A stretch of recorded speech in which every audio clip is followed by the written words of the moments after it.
Sebuah rekaman video mendadak viral di media sosial. Dalam video tersebut tampak seorang wanita yang diduga pencopet ditarik-tarik dan dikelilingi warga saat aksinya terpergok di tempat keramaian. Perempuan tersebut tampak membawa dompet dan kresek warna hitam yang dicurigai sebagai barang curian. Namun karena kondisi ramai, perempuan tersebut belum sempat membela diri dan selanjutnya dibawa ke balai desa.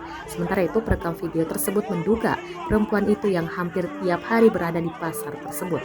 Si perekam video juga sempat menunjukkan motor berwarna merah yang posisinya sudah roboh yang diduga milik pencopet tersebut. Sementara itu, Kapolsek Sumber, Ibda Yayat Supriyanto mengatakan peristiwa tersebut terjadi pada Rabu 24 November 2021. Yayat mengungkapkan pihaknya belum menetapkan perempuan tersebut sebagai tersangka karena masih diperiksa untuk penyidikan dan pengembangan lebih lanjut.